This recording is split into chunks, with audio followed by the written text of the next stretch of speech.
सिद्धों को वंदना, संयमृत की और प्रशस्त हर आत्म संपदा को। आंखें कोमलता से बंद, शरीर स्थिर, मन को सुझाव। हे मन, विश्राम कर। तुम्हारा विश्राम ही मेरे परिचय का मार्ग है। जिस क्षण तुम विश्राम करोगे उस क्षण मैं मुझसे मिलूंगा। हर निमित्त मुझे मुझसे मिलाने की ओर ले चले। जे स्वरूप समझा बिना पायो दुख अनंत। जिस स्वरूप को समझे बिना अनंत की यात्रा में दुखों का अनुभव कर रहा, हे सतगुरु, मेरे भीतर विद्यमान हे परम गुरु, उस स्वरूप का दर्शन मुझे प्राप्त हो।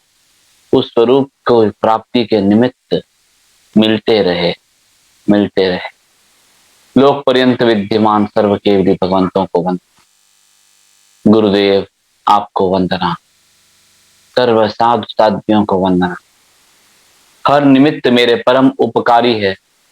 हर निमित्त को अनंत अनंत कृतज्ञता और अनंत अनंत आभार, यह उपकृत भाव मेरे मन में स्थिर बने। हर निमित्त से बारंबार क्षमा याचना। ओम अरहम, ओम अरहम, ओम अरहम। भगवंत कृत सूत्र कृतांग का स्वाध्याय आप सबके उपकार से चल रहा। स्वाध्याय के क्रम में अट्ठम अध्ययनम वीर्य का अध्ययन हो रहा। जैसे आपने सुना, वीर्य यानी सामर्थ्य, क्षमता। जो अपने सामर्थ्य को नहीं जानता वह दीनता में रहता है, और जो व्यक्ति इच्छाओं के अधीन होकर चलता है वह अपने सामर्थ्य का विनाश कर रहा है और अपने आप को जानने में असमर्थ पा रहा है।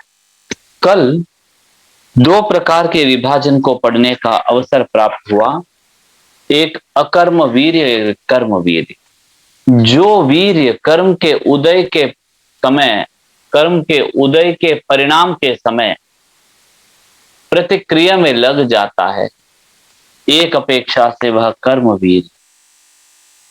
और कर्म उदय के परिणाम के क्षण जो प्रतिक्रिया में नहीं लगता है वह अकर्म वीर्य। कर्म वीर्य बंधन का कारण बनता है और प्रमाद कारण बनता है। अकर्म वीर्य मुक्ति का विहारी है और प्रमाद मुक्त की यात्रा करता है। तो कल संभवतः कर्म वीर्य की बात चली कि जब जब जीव प्रमाद में जाता है वह कर्म वीर्य कहलाता है। जब जब जीव अपनी इच्छा के लिए पर को हनन करता है वह कर्म वीर्य कहलाता है।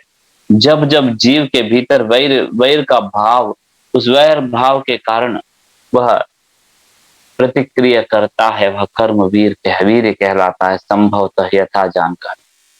आगे की गाथाओं की ओर 9वीं गाथा से बढ़ने का प्रयास। यह बाल मनुष्य का सकर्म वीर्य बतलाया गया। अब पंडित मनुष्यों के अकर्म वीर्य को मुझसे सुनो। भगवंत की वाणी, भगवान कह रहे हैं कि मुझसे सुनो। 10वीं गाथा का मार्गदर्शन। वीतराग की भांति आचरण करने वाला, कषाय के बंधन से मुक्त, प्रमाद की हिंसा से सर्वतः प्रवृत्त नहीं होने वाला मनुष्य पाप कर्म को दूर कर संपूर्ण शल्य को काट देता है। हम तस्य उत्तरीकरणम के पाठ में एक शब्द कहते हैं विशल्लीकरणम। मेरे भीतर के मैं शल्य को निकालता हूं। तो इस गाथा में फरमाया गया कि वीतराग की भांति आचरण करने वाला। वीतराग की भांति आचरण करना यानी जो कार्य कर रहा है उस कार्य को निर्मल चित्त से करना। उस कार्य को निर्मल चित्त से करना यानी मल रहित चित्त से करना। तो चित्त का मल क्या है? चित्त का मल है राग और द्वेष। चित्त का मल है अतीत और अनागत का चिंतन। चित्त का मल है आसक्तिपूर्ण चिंतन। चित्त का मल है इच्छा। एक शब्द में कहूं तो चित्त को निर्मल होकर पढ़ना चाहिए, चलना चाहिए। दशाश्कृत स्कंद के 5वें अध्ययन की पहली गाथा में मार्गदर्शन मिलता है कि ध्यान कब स्थित होता है, वो कब उत्पन्न होता है। तो वहां मार्गदर्शन मिलता है कि ओयम चित्तम समाधाय झाणम समनुपज्जयी। चित्त वृत्ति जब निर्मल होती है उस क्षण में ध्यान समुत्पन्न होता है। धम्मेठियो अभिमणे निवाणम अभिगच्छई, वहां धर्म स्थित होता है, निर्मल मन में धर्म स्थित होता है, ऐसा मार्गदर्शन मिलता है। यानी मल रहित स्थिति, वीतराग की भांति आचरण करने वाला, यानी जिस क्षण जीव राग और द्वेष से मुक्त भाव में या चिंतन में चलता है उस क्षण की बात हो रही। क्योंकि वीतराग वीतराग की भांति नहीं चलता, वीतराग की भांति आचरण करने वाला यानी वो अवीतराग ही हो सकता है। क्योंकि जो वीतराग बन चुके हैं वो वीतराग जैसे क्या चलेंगे, वे स्वयं वीतराग की प्रतिमूर्ति है। तो जो वीतरागी नहीं बने हैं, यानी जो जीव संसारी जीव वीतराग को अभी प्राप्त नहीं हुआ है, वह जीव कौन अकर्म वीर्य कहलाता है। यानी कर्म उदय के परिणाम में प्रतिक्रिया किए बिना चलने वाला कौन कहलाता है। तो जो वीतराग की भांति आचरण करने वाला, यानी कर्म उदय में आकर परिणाम दे रहा, उस क्षण में वीतराग की भांति आचरण करता है, न बंधन से जाता है न ही किसी प्रकार के प्रमाद में जाता है। उस क्षण में वीतराग की भांति राग द्वेष के बिना जो जीव रहने का प्रयास करता है। उदाहरण में कोई व्यक्ति आया, सामने से हमें गाली दे रहा है, डांट रहा है, डांटने के क्षण में हम उसे देखकर भी संभाव में है, पूरी जागृति में है, यथार्थ चिंतन में है कि मेरे कर्मों के उदय का परिणाम है, वो तो निमित्त मात्र है और वो मेरे कर्मों के निर्जरा में सहयोगी बन रहा है, इसलिए अनंत उपकार है। इस प्रकार के भाव के साथ जो भी जीव राग द्वेष मुक्त रहता है वह वीतराग की भांति आचरण करने वाला, कषाय के बंधन से मुक्त। कषाय के बंधन से मुक्त यानी क्या कषाय का बंधन है ही नहीं? तो यहां दो अपेक्षा होती है। कषाय का उदय है, कषाय के उदय का परिणाम है, कषाय की सत्ता है, लेकिन कषाय के बंधन से मुक्त है। यानी कषाय जब उदय में आया उस क्षण वो प्रतिक्रिया किए बिना सम में रहने का प्रयास करे तो उदय में आया उसकी उदीर्णा हो जाती है और नया बंधन नहीं होता है। कषाय के बंधन से मुक्त, प्रमाद की हिंसा में प्रवृत्त नहीं होने वाला मनुष्य पाप कर्म को दूर कर संपूर्ण शल्य को काट देता है। जो जीव उन क्षणों में प्रमादी न होकर सम में रहता है, बस वही रास्ता उसके शुद्धिकरण का बन जाता है। उसे भिन्न प्रकार से कुछ शुद्धि करने की अपेक्षा नहीं, मात्र और मात्र उन क्षणों में जब उदय होता है कर्मों का, उन क्षणों में प्रयास करे वीतराग की भांति आचरण करने का, प्रयास करे कषाय से मुक्त होकर रहने का। पर दुविधा यह है ना कि उन क्षणों में हमारा प्रयास चूक जाता है। हमारी दुविधा यह है कि उस क्षण में हम प्रयत्न करना तो चाहते हैं लेकिन हमारा प्रयत्न चूक जाता है। इसके लिए क्या करना चाहिए, आगे मार्गदर्शन होने की संभावना है। अगले गाथा की ओर बढ़ते हुए कि वह मोक्ष की ओर ले जाने वाला सुआख्यात को पा चिंतन करता है। प्राणी बार बार दुखमय आवासों को प्राप्त होता है, जैसा जैसा कर्म होता है वैसा वैसा अशुभ फलता है। मोक्ष की ओर ले जाने वाला सुआख्यात धर्म को पा चिंतन करता है। ये सुआख्यात धर्म इस अध्ययन में दूसरी बार आ रहा है। ये सुआख्यात धर्म है क्या, इसको थोड़ा विस्तार से देखा जाए तो ठाणांग तीसरे में 507वीं गाथा कहती है कि तिविहे भगवया धम्मे पण्णत्ते तु अहि जिये सुझाइये सुतवस्तिये। 3 प्रकार के धर्म का मार्ग भगवान ने बतलाया है। सुअधीत, सुध्यात, सुतपस्वित।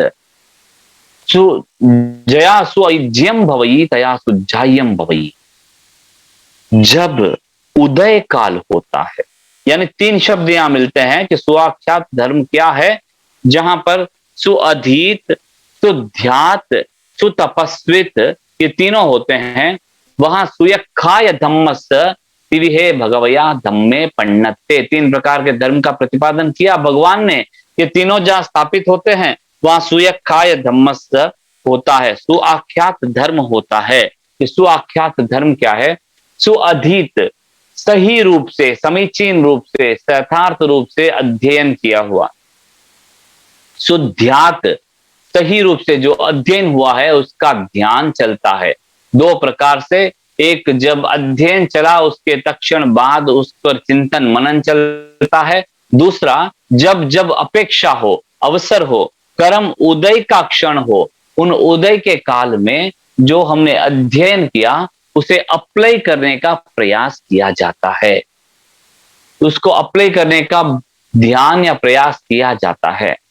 तीसरा, सुतपस्वित, जिस समय अप्लाई कर रहे हैं, अप्लाई करते वक्त पूर्व कर्म निर्जरित हो रहे हैं, नए कर्मों का बंधन रुक गया है, वह क्षण सुतपस्वित है, यथार्थ समीचीन रूप से तपस्या।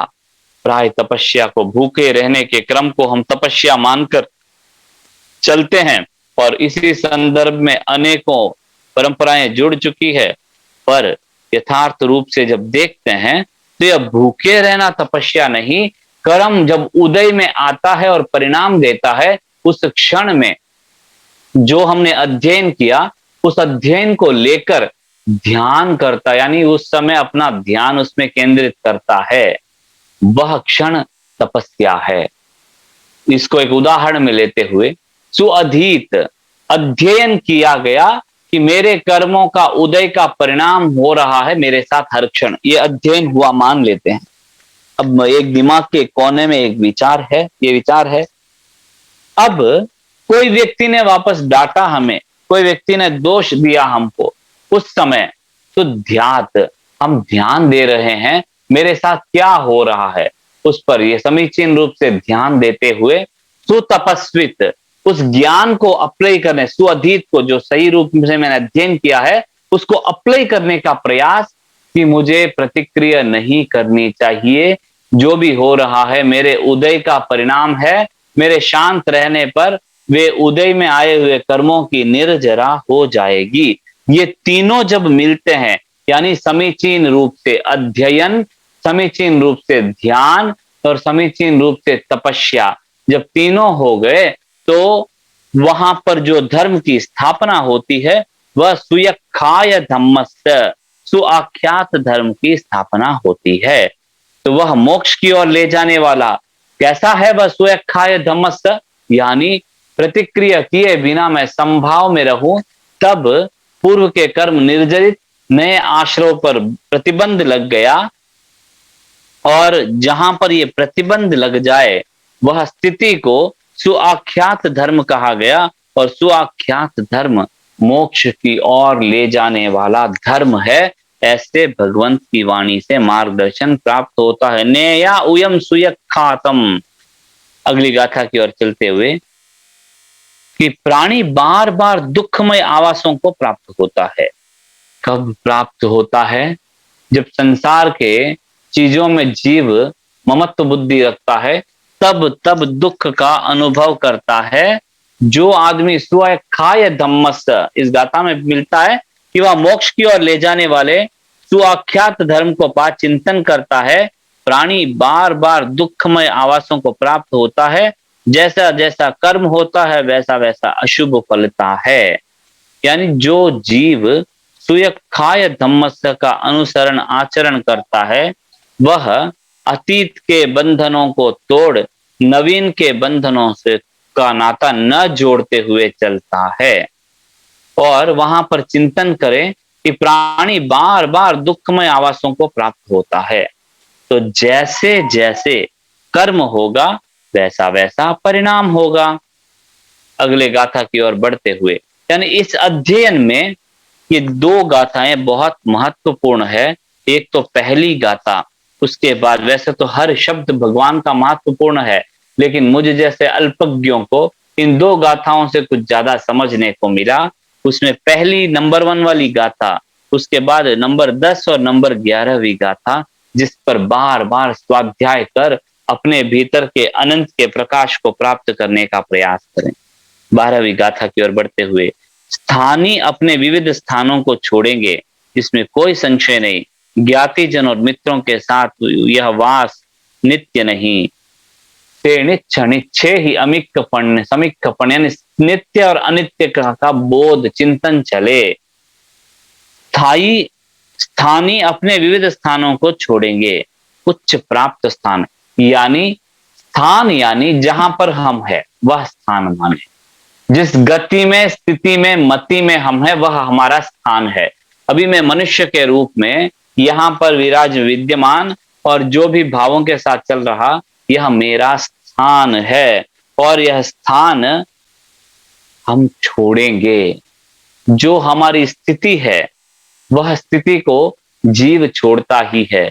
एक मार्गदर्शन प्राप्त हुआ था अनेक वर्षों पूर्व, जो क्षण आपका साथ नहीं उस क्षण को अपना न मानो।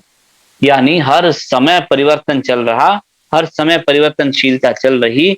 हमारी सारी स्थितियां उच्च हो या नीच हो, सारी स्थितियां कुछ भी रहने वाली नहीं है, सबको हम छोड़ेंगे, इसमें कोई संशय नहीं है। चैसंति न संशयो, भगवान की व्याख्या पर कोई संशय होना ही नहीं चाहिए। फिर भी भगवान के व्याख्या के अनुसार मार्गदर्शन मिलता है कि स्थिति बदल जाएगी, स्थिति स्थिर नहीं रहेगी, पर मैं तो अभी बैठा हूं।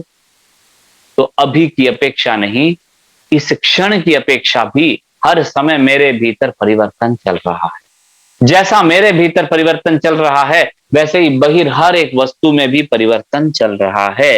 ये जितना भी परिवर्तन है, कुछ भी स्थिर नहीं, हर मोमेंट ये चेंज होता जा रहा है। इस अपेक्षा से कोई हमारा साथ नहीं होगा, सब हमारे साथ को छोड़कर जाएंगे, इसमें कोई संशय नहीं। ज्ञातिजन और मित्रों के साथ यह वास नित्य नहीं है। यानी ज्ञातिजनों के साथ, मित्रों के साथ प्रगाढ़ गहन मोह मित्र भी है, उसके साथ भी अपने जीवन विहार स्थिर नहीं है। जीवन में परिवर्तन, वियोग होता ही होता है।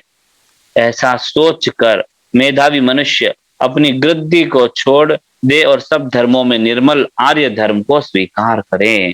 कितनी सुंदर बात भगवान ने बताई है। यहाँ कोई शब्द नहीं मिलता कि जैन धर्म को फॉलो करें। यहाँ शब्द भगवान ये भी नहीं देते कि मुझे फॉलो करो, मैं बता रहा हूं मेरा मार्ग सत्य है, मुझे फॉलो करो, मैं केवली हूं। ऐसा भगवान ने कभी नहीं कहा, क्योंकि भगवान को पता है कि क्षयोपशम के परिणाम से जब जब जिस जिस जीव को जहां जहां उत्पन्न होना है, वो सारी चीज भगवंत की दृष्टि में स्पष्ट विदित है। तो ऐसा मनुष्य अपनी गृद्धि को छोड़ दे और सब धर्मों में निर्मल आर्य धर्म को स्वीकार करें। आर्य धर्म यानी उत्तम धर्म, आर्य क्षेत्र यानी उत्तम क्षेत्र, अनार्य क्षेत्र यानी अधम क्षेत्र। तो आर्य धर्म यानी उत्तम धर्म को स्वीकार करें। कैसे सोचकर? कुछ भी मेरे साथ रहने वाला नहीं है, कुछ भी मेरे साथ चलने वाला नहीं है, सब कुछ अस्थिर है। इस भावना का चिंतन करते हुए मेधावी मनुष्य उत्तम धर्म को स्वीकार करें। ये उत्तम धर्म है प्रतिक्रिया रहित होने का धर्म। उस प्रतिक्रिया रहित होने के धर्म को स्वीकार करें। धर्म के सार को अपनी मति से जान अथवा दूसरों से सुन उसके आचरण के लिए उपस्थित हो, पाप का प्रत्याख्यान कर अणगार बन जाता है। जो जीव धर्म के सार को अपनी मति से जानता है, अपने चिंतन से जानता है, उसको एप्लीकेशन में ज्यादा समय नहीं लगेगा।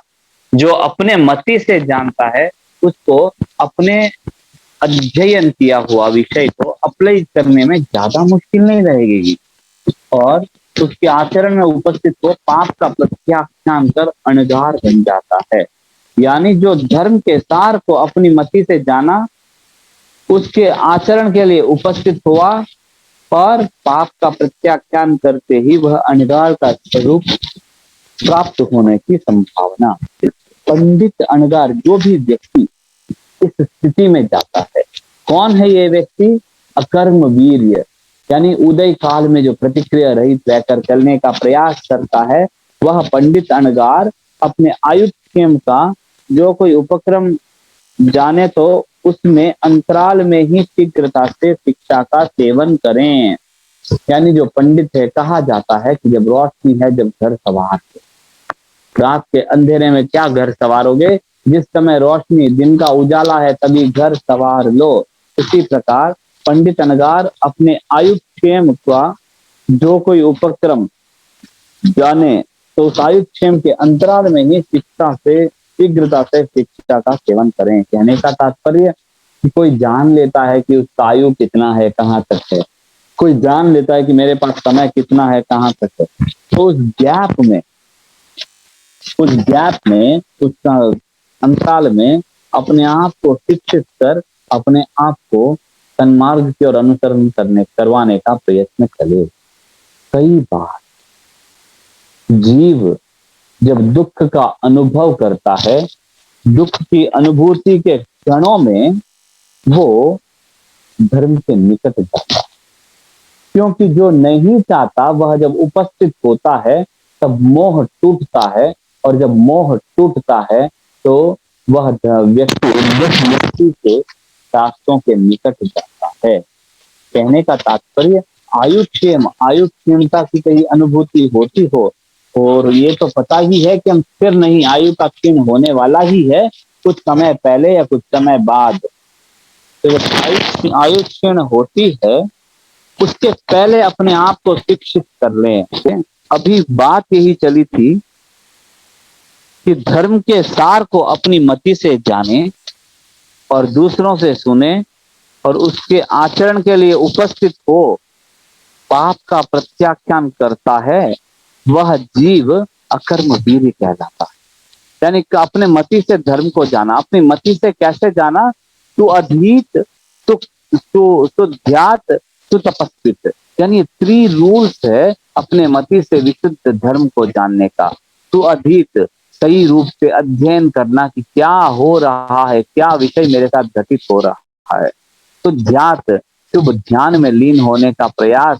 तो तपस्वित, और वहां पर उस ज्ञान को, उस समझ को अप्लाई करने का प्रयास, प्रतिक्रिया रहित होकर अपने आप में स्थिर रहने का प्रयास करना। आगे की ओर बढ़ते हुए 16वीं गाथा में, जैसे कछुआ अपने अंगों को अपने शरीर में समेट लेता है, इसी प्रकार पंडित पुरुष अपनी आत्मा को पापों से बचा अध्यात्म में ले जाएं। बहुत गहरा सूत्र है यह। बताया जाता है जिस प्रकार सामने कोई दुविधा आते ही कछुआ अपने सुरक्षा कवच के अंदर चला जाता है, सर को अंदर खींच लेता है, चारे पांवों को अंदर खींच लेता है, वैसे ही जब जब असंयम का क्षण आता है, उस क्षण जीव अपने आप को सुरक्षा कवच, संयम नाम की सुरक्षा कवच के भीतर ले जाता है। संयम की बात सुनते ही कई बार लगता है कि कितनी बंदिश में आ जाते हैं, कितनी सीमा में आ जाते हैं, कितने बंधन में आ जाते हैं, कितने नियमों के अंतर्गत बंध जाते हैं। जब तक ये भावना होती है, मान लेना हम संयम के लिए तैयार। जिस क्षण जीव में यह भाव जगे, हे प्रभु मेरे भीतर भी यह भाव स्थिर बने, ऐसा भाव जगे, ऐसी धारणा बने कि मैं बंधन की अपेक्षा संयमित होना अपने मुक्ति का मार्ग समझूं। ऐसा महसूस हो कि पिंजरे से बाहर निकल गए पंछी की भांति मैं संयम की सीमा में हूँ, यानी मैं अपने आप को और मुक्ति के निकट अनुभव कर सकूं, हर्ष उल्लास के साथ अनुभव कर सकूं, वह स्थिति उत्पन्न हो। जैसे कछुआ सामने कोई खतरा आने पर अपने आप को सुरक्षा कवच के भीतर शांति से समेट लेता है, वैसे ही जीव जब जब उदय काल होता है, कर्म उदय के परिणाम सामने आते हैं, उन क्षणों में अपने आप को अपने भीतर समाहित कर। कैसे? क्योंकि कर्म उदय के क्षण में निमित्त भी मिल जाता है, कर्म उदय के क्षण में कषाय भी पनपने लगते हैं। उस समय अपनी सुरक्षा कैसे हो सके, हम अपने आप में समाहित कैसे हो सके, संभवतः समाधान सबके पास है, अनेकों बार सुना है, सिर्फ इतना है कि उसको अप्लाई नहीं किया। कैसे अपने आप को सुरक्षित करें? तो अपने आप को अपने भीतर समाहित कर दें। यानी अपने भीतर समाहित करने के दो मार्ग है। एक गहन ध्यान का मार्ग है, और जब उस गहनता में ध्यान नहीं होती है, ध्यान के लिए अभी हम तैयार नहीं हुए हैं, तब क्या करें? अपने आप को अपने भीतर केंद्रित करने के लिए हम प्रभु स्मृति करें। यानी कोई एक ऐसे शब्द का चयन हो जाए जो शब्द हमें अपने आप से बांधे रखे, बाहर से मुक्त करा सके। और जब भी ऐसी कोई घटना घटित होती है जो डेंजर लगे, ऐसी कोई घटना घटित होती है या मन प्रतिक्रिया करे जैसा लगे, ऐसी कोई घटना घटित होती है जब मन काबू में न रहने की स्थिति बनता जाए, उस क्षण अपना वो शब्द जो मंत्र रूप है, अपना वो शब्द जिससे जुड़ते ही हम बहुत हर्षोल्लास से भर जाते हैं, मान लो वह शब्द मेरे लिए अरिहंत है। तो जैसे ही दुविधा या कोई ऐसी स्थिति सामने आती है जहाँ प्रतिक्रिया होने की संभावना, वहां पर एकदम शिथिल और शांत होकर अपने भीतर वह स्मरण प्रारंभ कर दें, अरिहंत अरिहंत अरिहंत अरिहंत अरिहंत। वह प्रारंभ कर दें। इसका प्रारंभ करना यानी मन का बाहर दौड़ने से, मन को बाहर दौड़ने से अपने आप को बचा लेना, अपने भीतर लाकर बचा देना। यह उस कछुए की भांति एक सुरक्षा कवच के भीतर आ जाना है, संभवतः ऐसा प्रतीत होता है। इतना सुंदर उदाहरण भगवान ने दिया। वह जैसे कछुए अपने आप को अंदर समेट लेता है, वैसे ही वह हाथ पैर मन सब इंद्रियों और बुरे परिणामों और भाषा के दोषों का संयम करें। और जैसे कछुए अपने सारे अंगों को अंदर समेट लेता है, वैसे ही जीव शरीर से प्रतिक्रिया न करें, मन से प्रतिक्रिया न करें, काया से प्रतिक्रिया न करें, अपने आप को संयमित कर लें। जो जीव ऐसे अपनी सुरक्षा करता है, वह आत्मदंड के क्षण में अपने आप की जो जीव सुरक्षा करता है, वह जीव अकर्म वीर्य कहलाता है, संभवतः ऐसा प्रतीत होता है। पंडित पुरुष कषाय के परिणामों को जानकर अनुमात्र भी मान और माया का आचरण न करें। मैंने तीर्थंकरों से यह सुना है कि वह वीर का वीर्य है। पंडित पुरुष कषाय के परिणामों को जानकर अनुमात्र भी मान और माया का आचरण न करें। यानी जो व्यक्ति रियलाइज्ड है, या पंडित पुरुष की अपेक्षा रियलाइज्ड माना जाता है, जिसने अपने आत्मा को रियलाइज कर दिया, जिसने अपने आप की पहचान कर लिया, वह व्यक्ति मान और माया का आचरण न करें। कषायों के परिणामों को जानकर, यानी मान और माया कब होगी? जब अपने भीतर कर्म उदय में आएगा, अपने भीतर कषाय उदित होगा, तो उदय काल को जानने का मार्गदर्शन यहाँ मिलता है। पुरुष, पंडित पुरुष कषाय के परिणामों को जानकर, यानी जब जब कषाय उदय में आकर अपना परिणाम देता है, उस परिणाम को जान लें, जानकर मान और माया में संलग्न न बने। यानी जो नहीं जानता है वह संलग्न होने की संभावना है।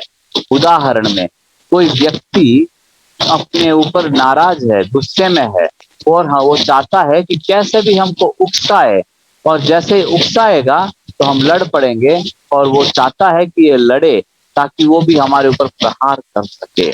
समझ लो वो व्यक्ति आया और हमें उकसाया, उकसाते ही स्वाभाविक है हमें गुस्सा आ सकता है। वो ज्यादा उकसाने पर गुस्सा आकर हम प्रतिक्रिया करने लग जाते हैं। ये जनरली होने की स्थितियां हैं।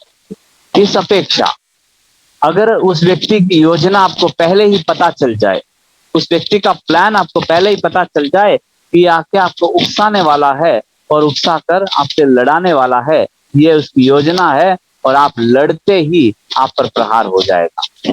प्लान अगर पहले पता चल गया तो जीव सावधान हो जाता है।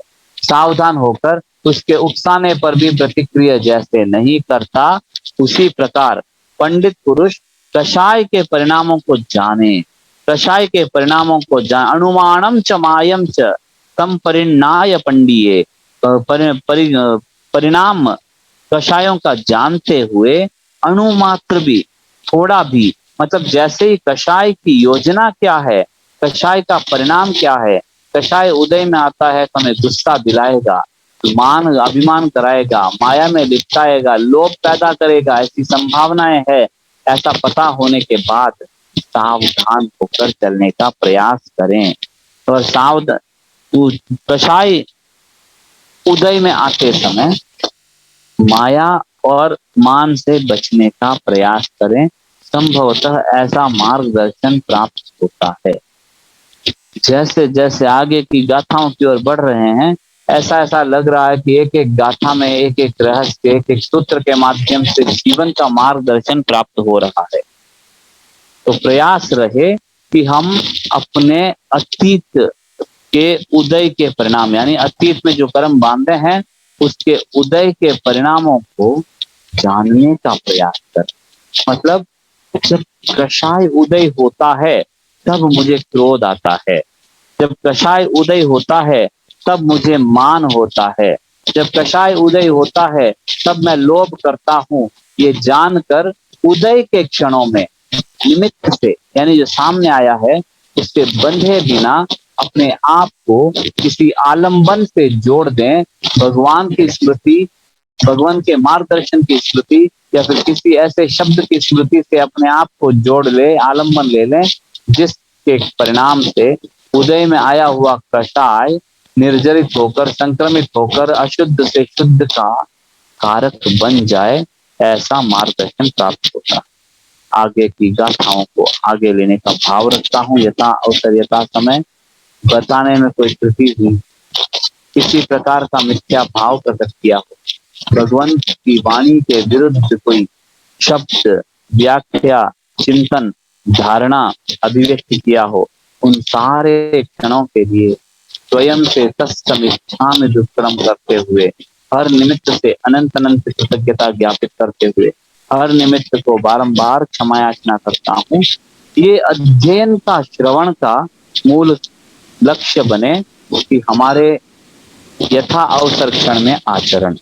इसी भावना के साथ विराम, विश्राम। ओम अरहम, ओम अरहम, ओम अरहम।